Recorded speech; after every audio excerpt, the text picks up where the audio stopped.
see, I'm in blustery Brighton and I'm here to meet one of the country's most interesting and inventive chefs, Douglas McMaster. Now Douglas has got a zero waste policy at his restaurant Silo, so I'm going to go and see everything that he's doing there in the kitchen and some of the amazing dishes he's making with underused ingredients and intercepted waste. Doug actually won the most innovative chef award at the 2012 YBFs, which is the Young British Foodie Awards. So he's already been acknowledged for being an exceptional mind within gastronomy, within British food scene. So I'm really excited to go and see what he's got to show me today.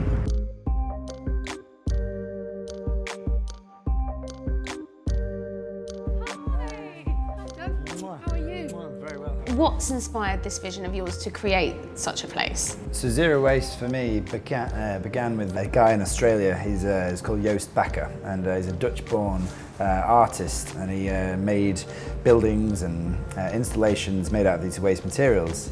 And it was his idea. He said to me, Doug, let's have a restaurant, let's have a cafe that generates zero material waste. And he had this idea, it's a very simple idea, to deal directly with the source of everything that we needed in that restaurant. And what we don't digest ourselves, we have a aerobic digester to digest it for us. It's a compost machine. So yeah, anything that we don't eat basically goes into the compost machine. I remember talking to you when you first opened Silo and you told me about Bertha, this huge, massive composter that you've got. So every single day, the compost machine can turn up to 60 kilos of organic waste into compost in one day. Wow, that's so quick. Yeah, basically it works very simply. There's a microbial culture within this, and how it works is just like a sourdough bread. You just keep feeding it again and again and again and again. So you just put organic waste in here, and the microbial activity eats through the food and digests it, just like in our bellies, very quickly. And yeah, that's how the compost is created. I was expecting it to give off quite a smell, but it smells amazing. It's actually a really nice smell. It smells like breweries and bakeries. But one thing I don't want to do is become sort of, holier than thou. I don't want to be like, everybody hold hands and sing Kumbaya, Sounds like fun to me. But the world is what it is. The world is moving to the city. So if I'm a man that wants to create some sort of change within this industry, what do I do? Do I go out into the country and have this la-di-da food system, or do I tackle the problem head on? Like materials. That was quite good. Materials like this. So this is plastic bags turned into plate. Plastic bags exist. Let's not pretend that they don't, and let's deal with them. Waste is a failure of the imagination. We just have to understand the problem better to find solution. This is a great example of that because they're beautiful. They won't break. They cost me next to nothing, and they symbolise this sort of adaptivity that we need to sort of consider. Great. So Doug has kindly agreed to show us one of the dishes that you have on the menu at the moment.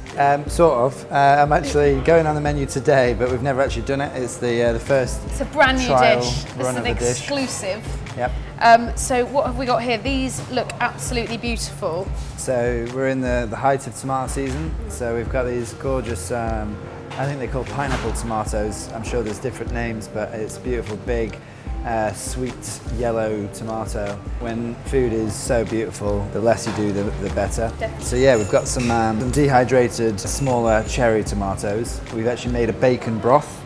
So this is a bacon broth, which bacon has like an amazing salty quality, which works so well with tomatoes.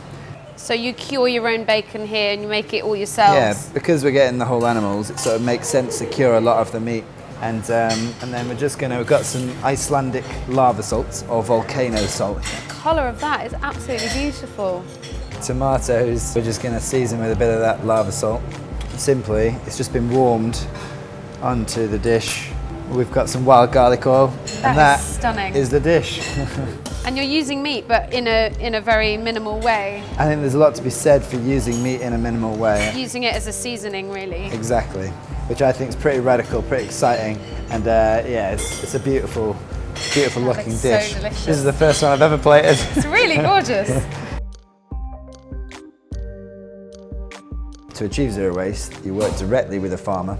Now that farmer comes in with his crate of carrots or leeks or whatever. Say they give us 8 crates of carrots, then we give them 8 empty crates back. So the cycle continues, and on their merry way, they take a bag of compost with them.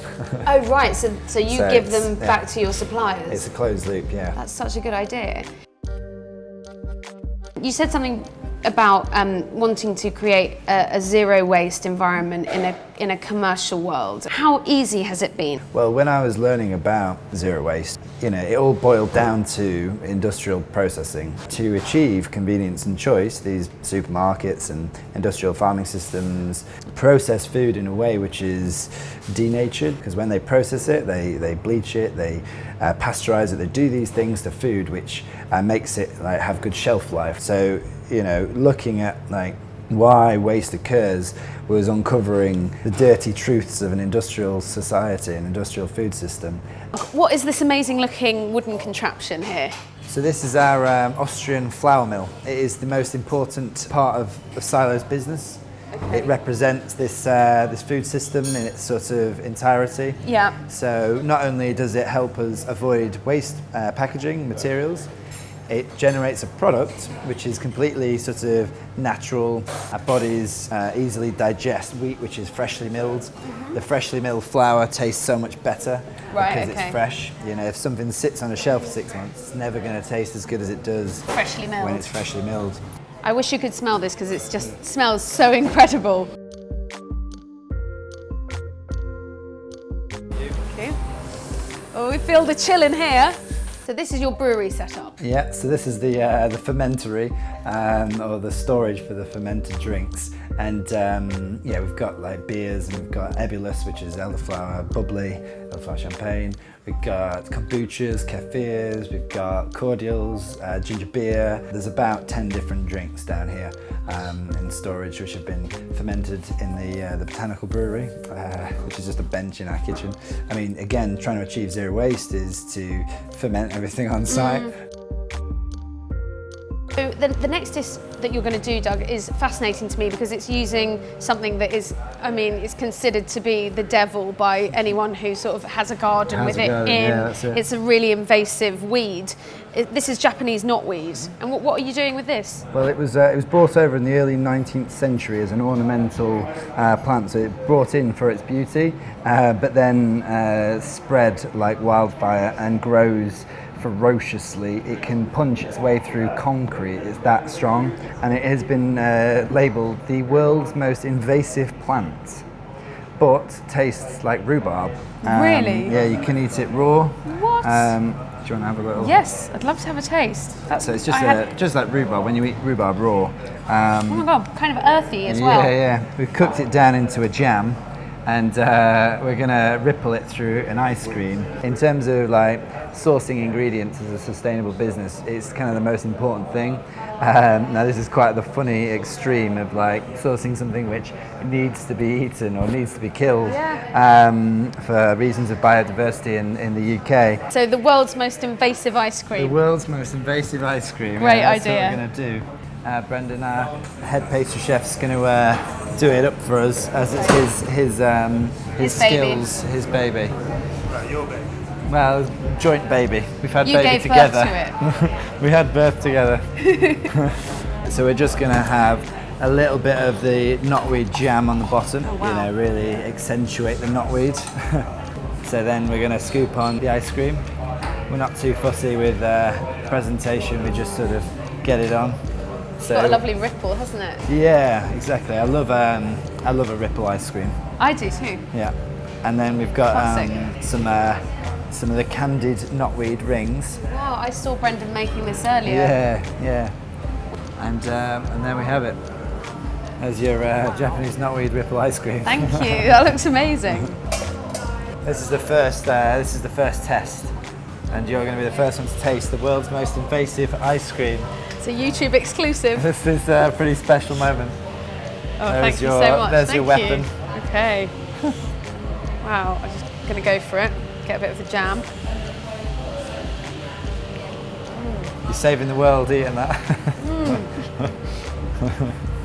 I like to do my bit.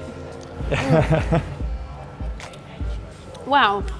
The candied knotweed's incredible. I feel like I'm hogging it. That is actually really, really good. So good. Really good.